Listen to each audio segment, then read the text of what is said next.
Good morning, everyone. I'm Ágnes Kovács, and I'm the project leader of CULTURE.CRANE Survey 2015. And I'm here to share with you the learnings that we have found. But before actually I go into the details, let me give you some background on how this whole project kicked off. Back in time when I've joined Palace of Arts in Budapest, which is one of the leading cultural centers in Hungary, I arrived from automotive industry. I used to work for General Motors. And what I've recognized is immediately, it's the complexity of marketing culture. But beside the complexity, also there are basic similarities. And my recognition was that I've seen challenges that could have been helped by tools that actually have been widely used in other industries like telecom and automotive. And the metaphor of Popeye and Robocop came to my mind because I've seen these people making huge efforts without the aid of possible tools that could have make it more effective.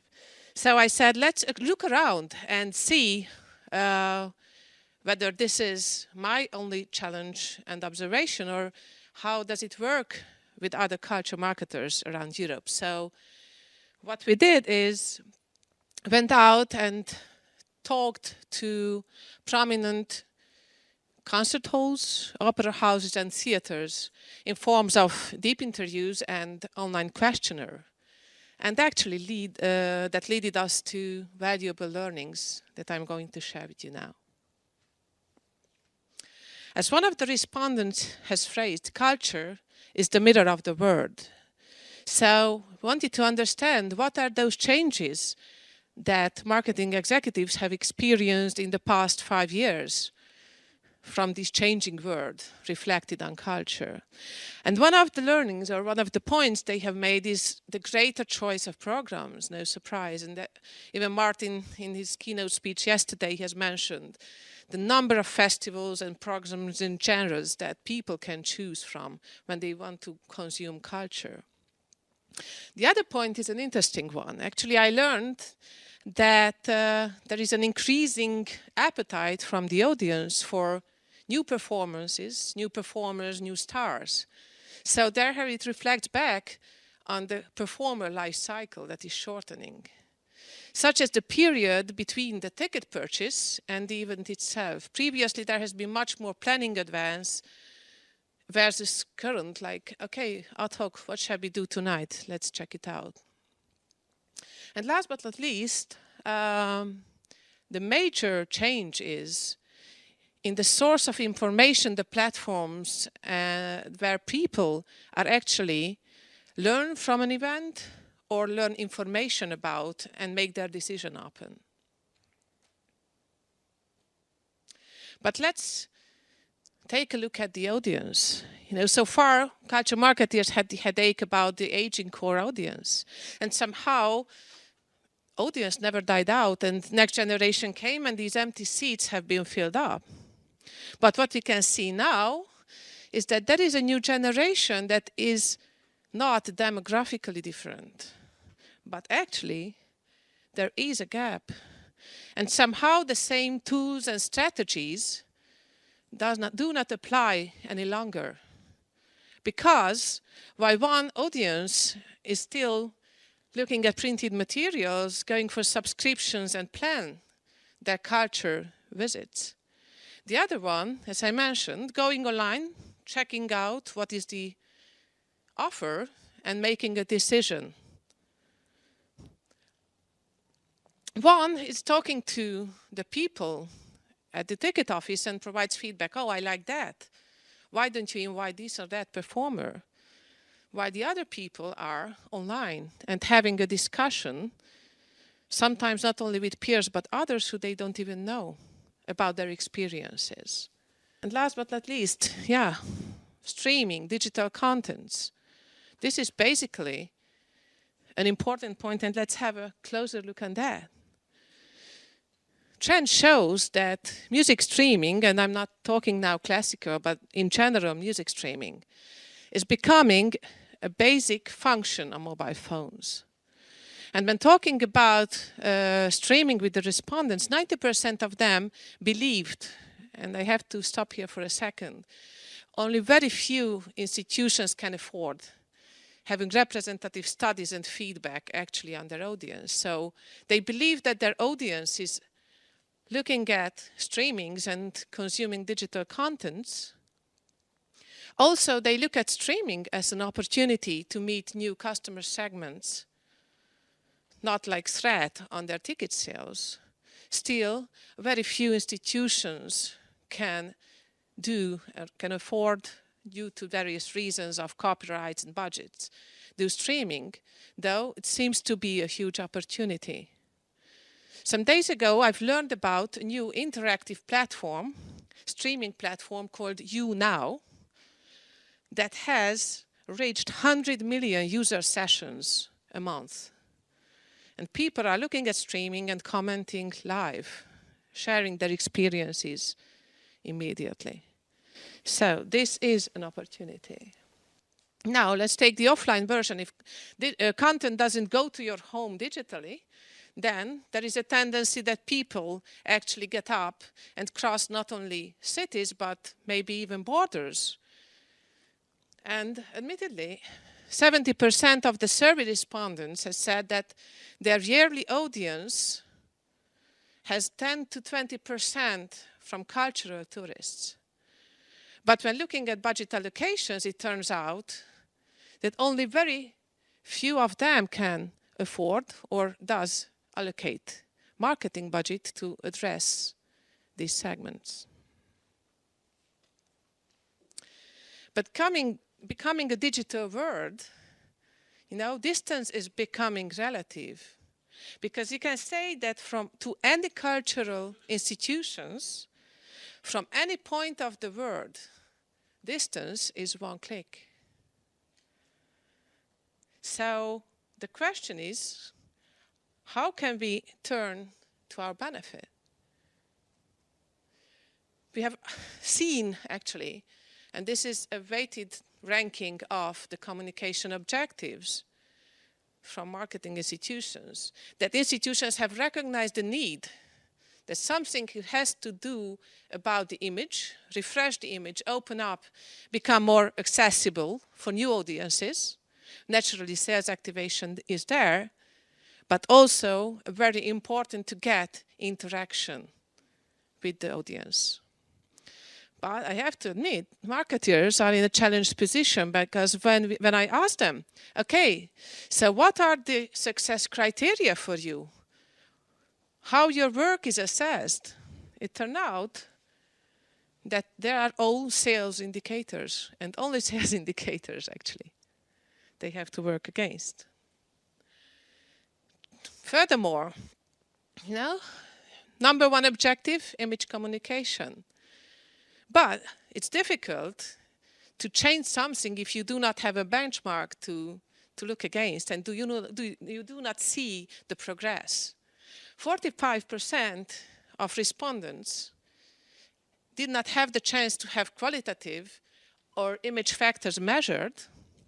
By another good majority of the people said that their input from the audience or image factors, what they think, comes from discussions in the ticket office, which is clearly very important, but it's difficult to measure year-on-year changes.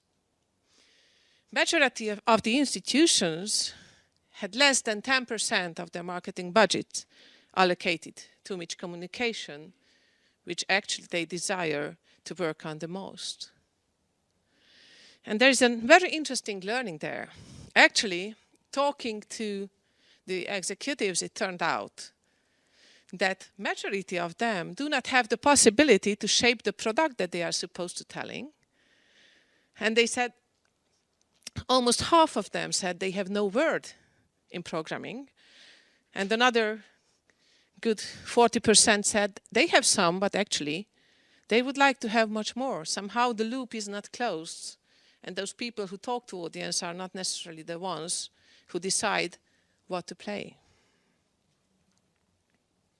But clearly, the biggest challenge actually that culture marketers face are the question about new audience. So we have asked them, what seems to be working for you? What is your experience? And actually, this ranking came out that customer-driven marketing is one of the key points that actually turns out to be working the best. Many of them tries new program types, and here are not only thinking about genres or different genres and programs, but actually a lot of them take the initiative to move out and meet the audience, the new audience, where they are, where they can actually reach them. And third, digital tools and channels, which you can find here listed, that seem to be working. It's new media, practically, social media and newsletter. So what we can see is that institutions have recognized that going digital is not an option if they want to get new audiences. But reality still shows a different picture. More than 55% of all publications are still printed. And think about the increasing quantity of online ticket purchase, which is now on average 30 to 50%, but there were some institutions where it was above 70%. While primary information source is still personal feedback at the ticket office. So if you just think about the increasing number or segment of the audience that you do not have feedback from because they are not going to the ticket office, that should be handled. And even though marketeers claim that in the next 3 years they expect to have a much larger role for the digital in their channel mix, now on average it's about 22% of all communications. Now let's leave behind for a sec the survey, because I would like to put that in perspective. I found this chart talking about the ad spend, the global ad spending by medium of past 3 years. And as you can see, there is significant increase towards internet, and that includes also mobile advertising and electronic media on the account of printed media. If we look at digitally how people are doing, we can say that almost half of global population is an active internet user, as well as a mobile user. Taking that further to Europe, that is about 10% of global population. This 10% gives 17% of global internet users, and this 10% gives 28% of global mobile subscribers. So we can say that especially in Europe, people are there online. So how can we turn it to our good? Now there is more and more discussion and buzzwords you hear about big data is out there. But if you just think about it, it's not them creating big data, but actually it's you and me on our everyday use. Could you please raise your hand if you have ever searched something on internet? Surprise, surprise. So most probably what we have done is provided information about what is our preference, what is our interest, what are we looking for. How many of you have ever registered to a service or a newsletter? Wow, okay. So what we did actually is provided our name, provided our email address, most probably even the age, and preferences. I like that, I don't like that, I would like to receive information. So I go further. Who have ever done online shopping? And I promise this is the last exercise for your arms. Yeah? Okay. So further to all these data, because most probably you have needed a registration for the online shopping, you have also shown how much you are ready to spend at one time. And more interestingly, whether your purchase justifies the preferences that you have given before. Okay? Just to take an example, if someone says, okay, I like jazz, here comes offers on jazz. It turns out that before Christmas, he only buys classical because he doesn't buy for himself. So opportunities are there the next time you add some classical tips for the newsletter. So what the survey has shown that actually big data is there, because it's not only you and me who are doing everyday life, leaving digital tracks and information behind, but actually all the audience does. So actually cultural institutions have big data with them, but it's really far away from being systemized and leveraged to its utmost. A couple of months ago, I've been to a concert where actually a portrait of a person was scanned by the computer, and by the digital signs of the picture, the information, music was created. I would say for me it was more on the interesting side than the enjoyment, but still the idea of having a portrait that can be played as music is interesting. And one of the respondents actually said that, you know, a good CRM system can actually read all this data and create music for the marketeers. A lot of information there. But if you think about the customers, yeah, a couple of years ago we were unconsciously kind of leaving these data behind us with the activities. But by now, people are getting more conscious. Once I filled in a questionnaire or have been asked a question, do you like this?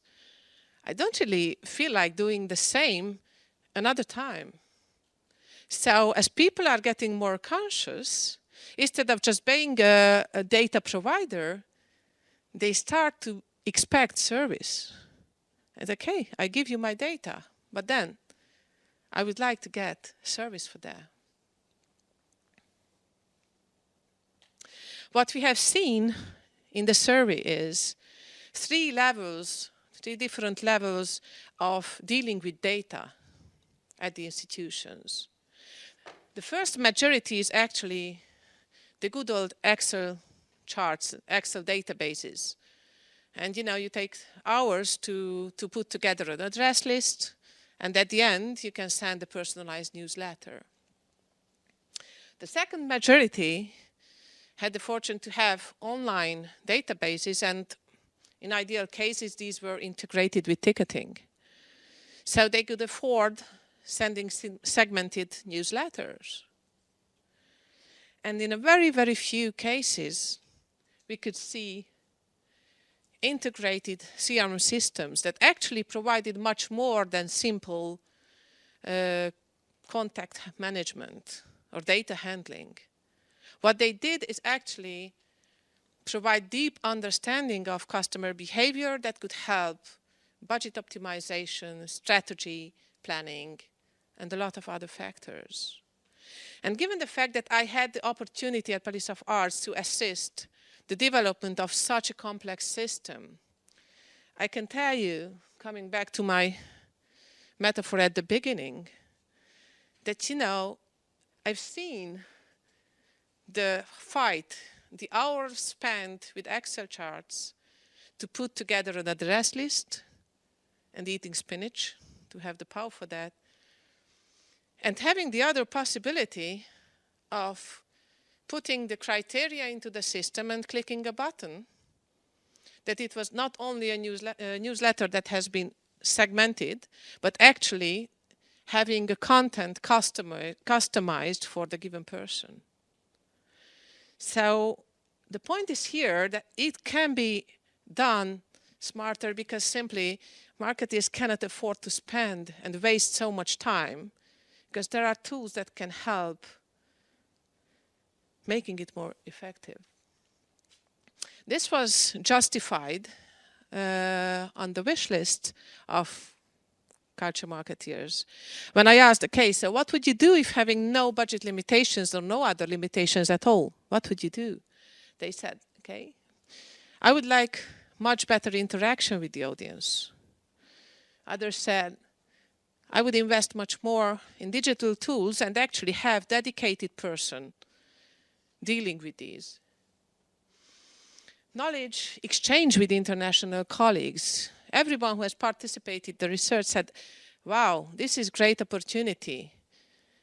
By answering the questions, raising thoughts that can be interesting, and also having a kind of benchmark in the end to learn how you are doing versus the others and what others might have as solutions for challenges. As previously mentioned, they would dream of more influence on programming and integrated CRM system, or at least database communication that can actually support their work. So actually, to sum up the key takeouts from the survey are the following. We have a new generation of audience that requires new approaches and new tools, and going digital is not an option. It's worthwhile to revisit the strategy and marketing budget allocations to focus on points where there are major opportunities.